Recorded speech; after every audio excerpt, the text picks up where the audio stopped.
Ah, yeah. Hey, Amaru. Only if you're ready.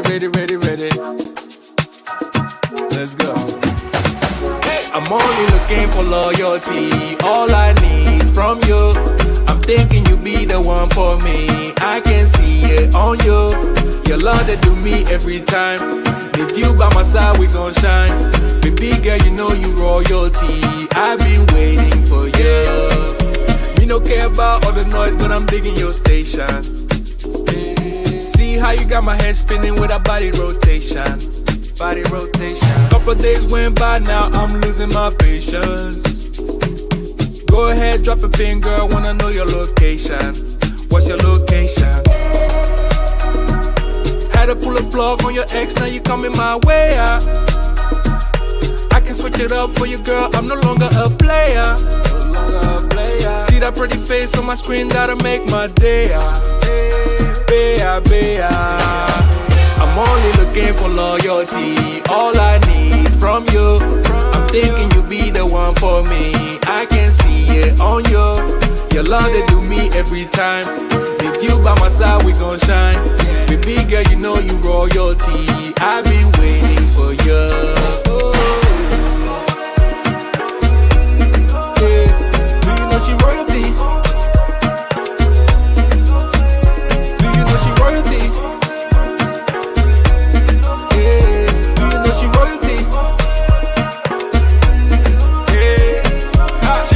I be that one that I get her heart racing. I did feel like with her we can take over nations, yeah. We can take a trip whenever, girl, you need a vacation. Number one bad girl, killing everything like on a mission. Girl on a mission. Had to pull a plug on your ex, now you coming my way out. I can switch it up for you, girl, I'm no longer a player. See that pretty face on my screen, that'll make my day out. Bea. I'm only looking for loyalty. All I need from you. I'm thinking you be the one for me. I can see it on you. Your love that do me every time. With you by my side, we gon' shine. Baby girl, you know you royalty. I've been waiting for you. Yeah.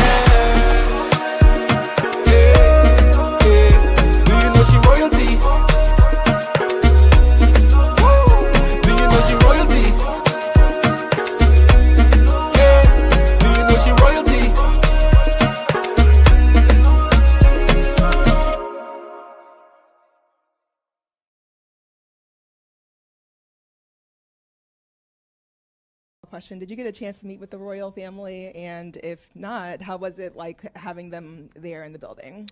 Jesus, Mary, and Joseph? The Prince and Princess of Wales. Oh, no, I did not. I'm only familiar with one royal family. I don't know too much about that one. Hello, everyone. Welcome to the Wednesday podcast. Thank you for tuning in. Just give me a thumbs up or a 1 in the chat if you can hear me, please. Just so you know, we are having 2 podcasts today. I wanted to have one that focused specifically on this topic and then get on to the other royal news of the day in the next podcast. So I'm literally doing one podcast now and then another podcast straight after, okay? So sorry if there was any confusion. Yes, there are absolutely 2 podcasts today. So welcome, everyone. And let's just get straight into it. We're going to be focusing on Rebekah Brooks today. Rebekah Brooks was how can we describe Rebekah Brooks?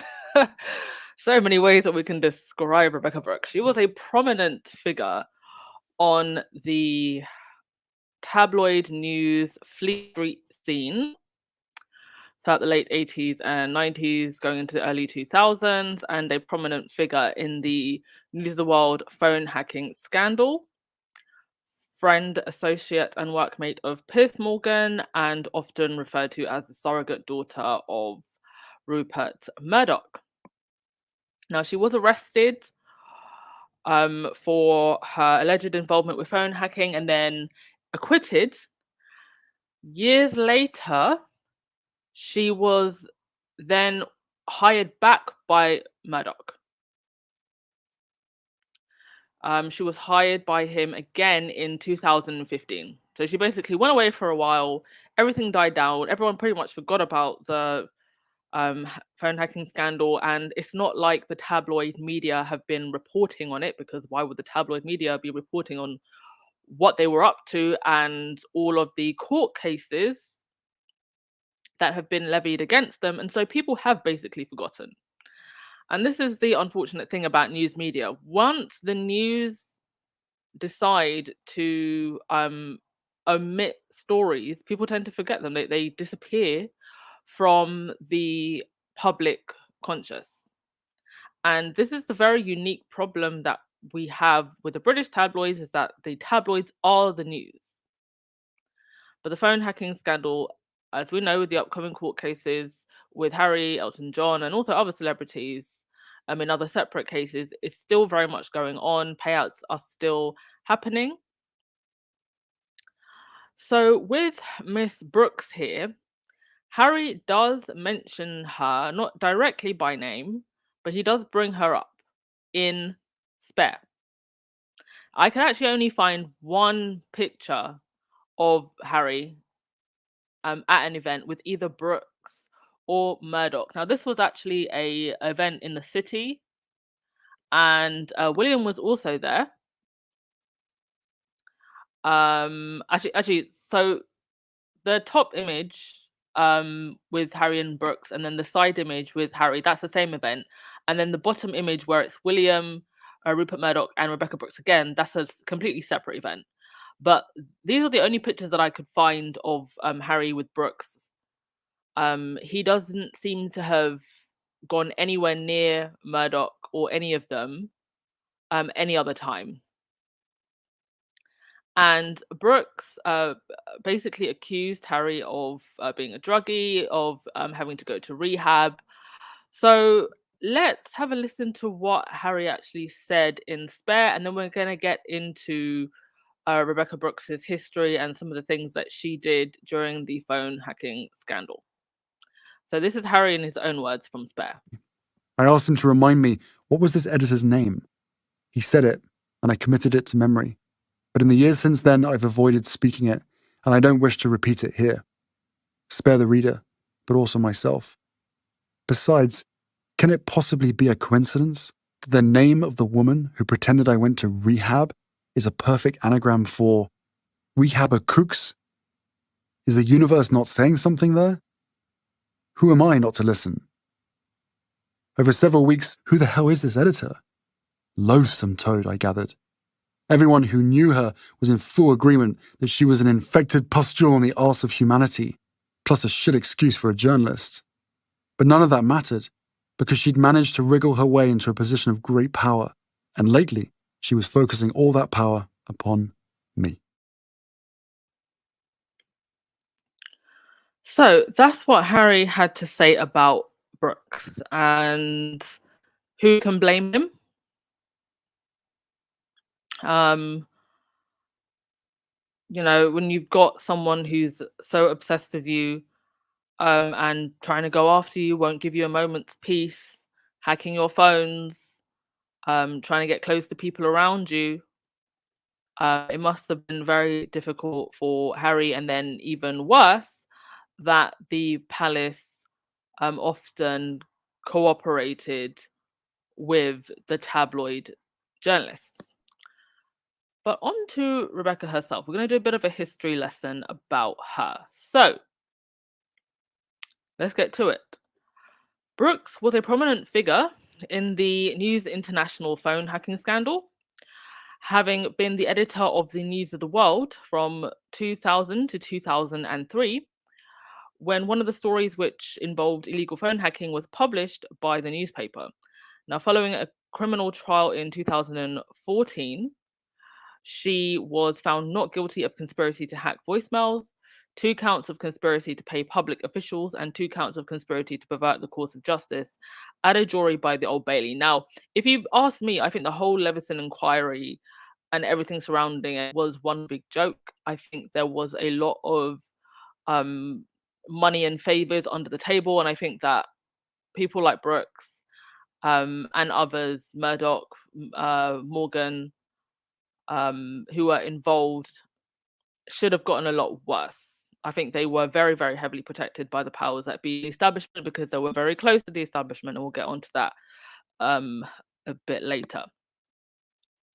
But despite all of that, in September 2015, Brooks was confirmed as the new CEO of News UK, the renamed News International, re-establishing a working relationship with Murdoch, founder and chairman of News Corp.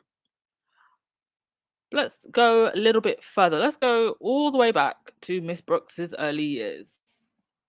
So when she was 14, she decided she wanted to be a journalist and would make tea at her local newspaper and help out generally. She attended high school, and a close childhood friend described her as more emotionally intelligent than academic, charming, and always able to get what she wanted out of people. There she is in the middle. And then, after working for a French magazine for a while, she moved on to News of the World in 1989 after that French magazine shut down. And then she eventually became the paper's deputy editor. In 1994, she prepared for the News of the World's interview with James Hewitt, that's Diana's former lover, by reserving a hotel suite and hiring a team to kit it out with secret tape devices in various flower pots and cupboards.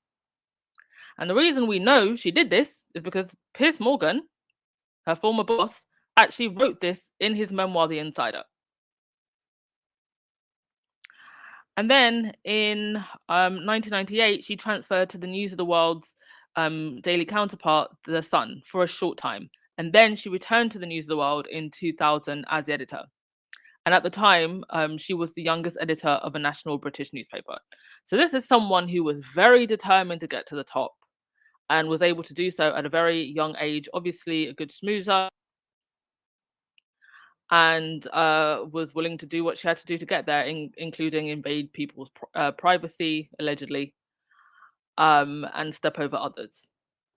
So while she was at the News of the World, Brooks oversaw its campaign of naming and shaming individuals suspected to be convicted child sex offenders, a campaign which she launched in the wake of the murder of the young Miss Sarah Payne, while hacking Payne's mother's voicemail.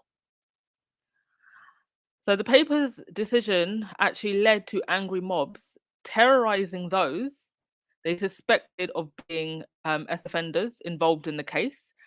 And as a result, and I remember this quite vividly, there were several cases of mistaken identities. There was even one case where a pediatrician actually had her house vandalized because people thought that her occupation meant that she was a pedo. So, look, they're a tabloid. So let's be honest, they're not really interested in helping people. But even if they thought that they were helping by, naming and shaming offenders, it led to mistaken identities and completely innocent people being harassed. And at the time, the campaign was described as grossly irresponsible journalism by the chief constable of Gloucester, Tony Butler.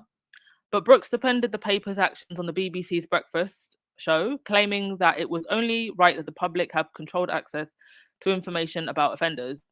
The paper's already strong sales held up well under her leadership, while those of the rival Sunday newspapers fell more sharply. So, in January of 2003, she then returns to The Sun. And soon after becoming editor, she actually ran the headline "Bonkers, Bruno Locked Up." So Bruno was a famous footballer, no, sorry, not footballer, boxer here in the UK. And this was concerning the mental health issues of the former heavyweight boxing champion, Frank Bruno. And obviously things have moved on a long time from then, but to see how they were treating mental health back then, it just really shows you that there was just such lack of care on these issues. And then to have that headline on a very suggestive, cover with Pamela Anderson, just, showing that they really didn't care for people's mental health, but they clearly still don't care now. But the very next day, after running this headline, The Sun ran a 600-word reply from the head of the mental health charity Sane, and since then has adopted a style guide on covering mental health story. Well, I mean, I don't really believe that they've done that. Maybe they don't have headlines like this, but the fact that they still bully people shows that they really haven't changed. And Brooks and her husband, I guess in an attempt for some good PR, spent a day with the head of Sane and made donation to the charity. The former editor of The Sun said that Brooks is really good at schmoozing show business people. She can turn people over and have dinner with them the next day. Okay. And Brooks has also in the past been the chairman of the Women in Journalism organization. And obviously, we know that women in journalism, a lot of the right-wing press, women who work for these tabloids are in that circle. Kate Manzi, who wrote that article with false information about Harry's security situation. She's part of the Women in Journalism, and many other tabloid writers as well. So, birds of a feather flock together. And can you imagine, you want support from the other women in journalism, and the organization that you go to is headed by people like Rebekah Brooks? Can't be much camaraderie. Okay, we're going to move on to her part in the phone hacking scandal. But before we get to that, I'll go to your comments. Just briefly, if anyone has made any interesting ones. Yeah, Shay, what Harry said. Felix Babe, is that Ross Kemp talking to Harry? Is Rebekah Brooks still married to Ross Kemp? No, they're not married. She had an affair, and we'll get into that a little bit later. Bonnie, I remember that Megan sat next to Ross Kemp at an event. Really? Okay, I'm going to look into that.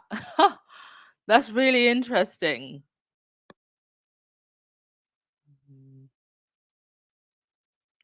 No, she's never been prosecuted. Yeah, Roseanne, no wonder Ross Kemp dumped her, but why the hell did he get with her in the first place? Ross Kemp is known for, his acting back in the day. I think he was either on EastEnders or Emmerdale, but he's also really well known for his documentaries on, gangs, these really hard gangs. And so, I don't know, I guess someone's TV persona isn't necessarily a reflection of who they are in their private life, but based on that, I wouldn't expect him to get with a woman like her. Okay, so on to the next thing. Okay, so now we're at the phone hacking scandal. This is the News International phone hacking scandal. So a police inquiry revealed that the News of the World had a routine practice of intercepting mobile phone messages of celebrities, politicians, and other public figures. The newspaper's reporter Clive Goodman and Glenn Mulclair, a Hyde investigator, were convicted and jailed for intercepting the phone messages of members of the royal family in 2006. So it's interesting that they were jailed, but the people at the top were not. So, questioning by MPs. In 2003, under questioning by Chris Bryant, MP of the Digital, Culture, Media and Sports Committee of the House of Commons, Brooks and Andy Coulson, who was also working for the News of the World, were asked, were either of their newspapers ever involved in various improper acts? Brooks replied, we have paid police for information in the past. So she admitted to that. Coulson added that the payments were only made lawfully. Don't know how you can make lawful payments to the police, but anyway. The Sun, of which Brooks was editor, subsequently ridiculed Chris Bryant in a number of articles. So that's the MP, starting with one about a photograph of him in his underpants from a dating website. Bryant has publicly alleged that his phone was hacked. So the MP who was questioning her, his phone was hacked in 2003 by the News of the World. News International was ordered to pay Bryant £30,000 by a High Court judge in 2012 after Bryant filed a lawsuit. Brooks later claimed that in her response to Bryant's question, she had merely been speaking about the widespread belief that payments had been made to police and denied any knowledge of specific payments. Right, and then we move on to the Millie Dowler situation. So this was the young schoolgirl who was unfortunately murdered. So in 2011, The Guardian and a solicitor alleged that in 2002, when Brooks was editor, the paper had hacked the voicemail of missing schoolgirl Millie Dowler, later found to be murdered. Now, I just want to say, a lot of people actually accuse Piers Morgan of hacking into, Millie Dowler's phone. He wasn't at the paper at the time, although you could argue that he was part of a culture that led to Dowler's phone being hacked. To access messages left by her parents, it was later established that Brooks had been on holiday and out of the country when the story, which referred to a message on the schoolgirl's phone, was published, and that consequently she did not edit the paper that day or read the article in question, and therefore could not have known about the phone hacking. She was found not guilty of phone hacking at her trial in 2014. So on to her initial resignation. In July 2011, Labour leader Ed Miliband said Brooks should consider her position after the Millie Dowler allegations. Prime Minister David Cameron said that if Brooks had offered her resignation to him, he would have accepted it. Millie Dowler's parents also called for Brooks's resignation. By the way, when Rebekah Brooks remarried, David Cameron was there, along with Jeremy Clarkson. We'll get to that. When Brooks told News of the World staff that the newspaper was being closed down, some reportedly said that all of their jobs had been sacrificed to save hers. Andrea Smith suggested that Brooks' decision not to resign was symptomatic of the self-serving, conceited thesis that only I, who was at the helm during the disaster, can steer us to safety. On the 14th of July, News Corporation's second largest shareholder, Prince Al-Wahid bin Talal, called for her resignation also. Having previously had an offer of resignation rejected, Brooks resigned from News International on the 15th of July, 2011. She said, "As chief executive of the company, I feel a deep sense of responsibility for the people we have hurt, and I want to reiterate how sorry I am for what we know now to have taken place," as if she didn't know what was happening. "I have believed that the right and responsible action has been to lead us through the heat of the crisis. However, my desire to remain on the bridge has made me a focal point of the debate. This is now detracting attention from all our honest endeavors to fix the problems of the past. Therefore, I have given Rupert and James Murdoch my resignation. While it has been a subject of discussion, this time my resignation has been accepted." And she was given a £10.8 million payoff upon leaving the door. Right. Oh yeah, and that's her with Rupert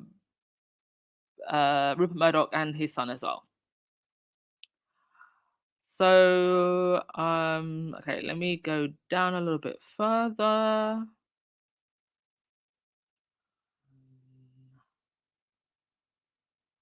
Okay, so let's go into her political connections.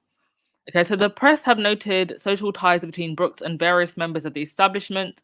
In 2008, she borrowed a retired police horse from the Metropolitan Police, which she kept on her Oxfordshire farm. I don't know who on these streets, other than Rebekah Brooks, could borrow a retired police horse from the police.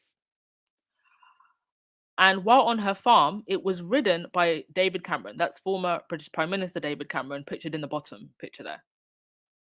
And James Murdoch, Rupert Murdoch's son. Brooks was also once a friend of Tony and Cherie Blair. So that's a former Labour Prime Minister Tony Blair and his wife. And also Gordon and Sarah Brown. So that's former Labour Prime Minister Gordon Brown.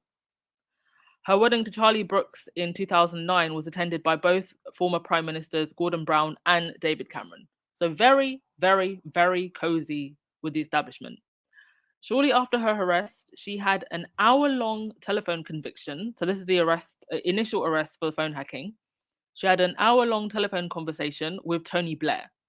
He offered to act as an unofficial advisor to Brooks and Rupert and James Murdoch. Blair told Brooks that his arrangement should remain private. Well, it didn't. He offered her advice on how to deal with the phone hacking scandal, making reference to the Hutton inquiry, which had cleared his government of wrongdoing related to the death of a biological warfare expert. Blair advised Brooks to set up an independent inquiry into the phone hacking scandal. So she was getting help from people in the establishment all along the way. This is why she got off with the slap on the wrist. Literally getting help from prime ministers, from Tony Blair, and cozying up to Gordon Brown and David Cameron. How is it that we have somebody who is a tabloid journalist who is this close to our prime ministers? If this was any other country, let this be an African country, let me just say it. Let this be an African country, they'll be screaming and yelling corruption, and we have to do an intervention and all of this. But this was happening in Britain. How is this possible, and how is it okay? Anyway, so yes, Brooks was engaged to Ross Kemp. She married him in 2020 in Las Vegas. In 2005, it was reported that Brooks had been arrested following an alleged assault on Ross Kemp. She was released without charge, and the police took no further action. Ironically, the Sun had been running a campaign against domestic violence at the time. And during the phone hacking trial, it was revealed that Brooks and her colleague Andy Coulson, there's the fine man there himself in the glasses, as a fine man she was having an affair with, for several years during her marriage to Ross Kemp. She and Kemp divorced in 2009. And she went on to remarry a horse trainer called Charlie Brooks. And they married at a lakeside ceremony in June 2009. The couple are key members of the so-called Chipping Norton set, which includes Jeremy Clarkson and former Prime Minister David Cameron, amongst others. So this is the circle that they're in. There she is with Jeremy Clarkson. The same Jeremy Clarkson who had lunch with Camilla. And then the very next day wrote the most disgusting and heinous article. I'm telling you, Harry and Meghan are up against it. They are up against it. Because this is who their family members have decided to align themselves with. Like, the rot is so deep if the likes of Clarkson are friends with Rebekah Brooks and Camilla. And that is all I pretty much had to say on this topic. I wanted to make this short and sweet, just to cover this for people that maybe don't know anything about Brooks and her involvement in the phone hacking scandal. And do share these videos around. I'm going to be making a whole playlist, tab journalist, phone hacking scandal, some kind of name like that, so that we can get this information out there, because I think a lot of people either don't know or they've just forgotten. Yeah, she was apparently also hacking her husband's phone. Becky with the hacking devices, for real. All right, I'll go to your comments and then we will call it a day. And yes, I am doing a podcast straight after about all of the day's news. Tonya, they would have been jailed in the US for this. Well, if I'm not mistaken, were they not hacking companies in the US as well? Yes, Rosalind, a bunch of snakes.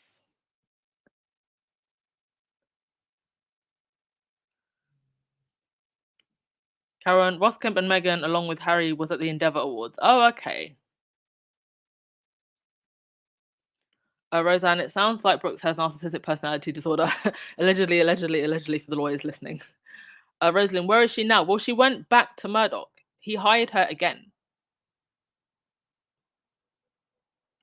Lightside, why such a big payout? To keep her mouth shut? Of course. Of course. I think Murdoch actually said she should take a year holiday on him.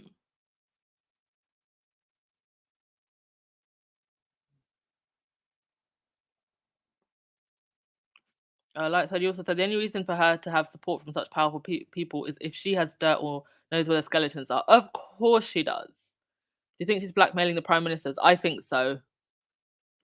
I absolutely think so.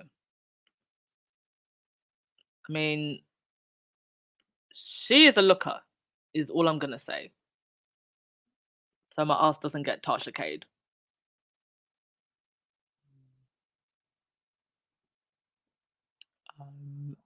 That's a good drawing of her.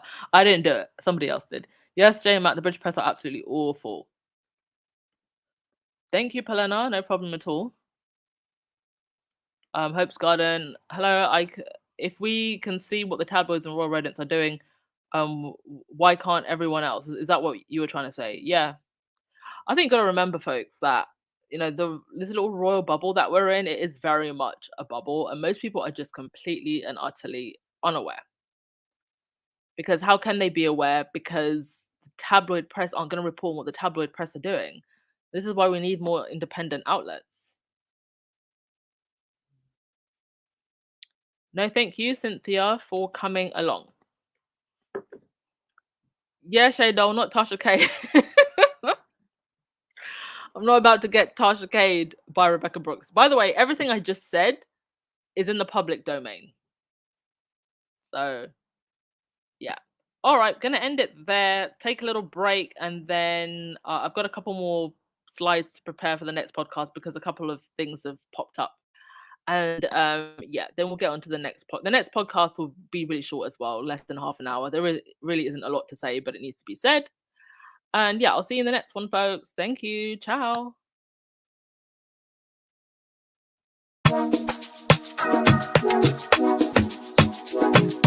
Yeah. Hey, Amaru. Only if you're ready. Let's go. I'm only looking for loyalty. All I need from you. I'm thinking you be the one for me. I can see it on you. Your love that do me every time. With you by my side, we gon' shine. Baby girl, you know you royalty. I've been waiting for you. Me no care about all the noise, but I'm digging your station. See how you got my head spinning with a body rotation. Couple days went by, now I'm losing my patience. Go ahead, drop a pin, girl, wanna know your location. What's your location? Had to pull a plug on your ex, now you coming my way out. I can switch it up for you, girl, I'm no longer a player. See that pretty face on my screen, that'll make my day out. I'm only looking for loyalty. All I need from you. I'm thinking you be the one for me. I can see it on you. Your love they do me every time. With you by my side, we gon' shine. Baby girl, you know you royalty. I've been waiting for you. Yeah. Do you know she royalty? Do you know she royalty?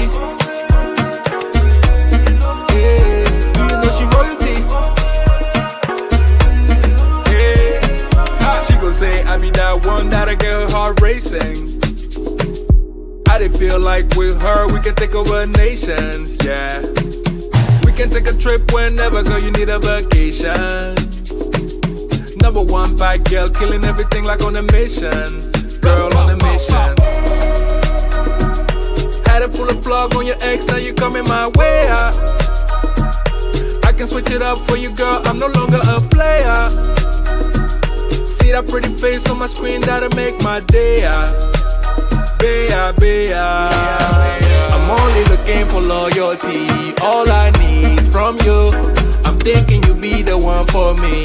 I can see it on you. Your love they do me every time.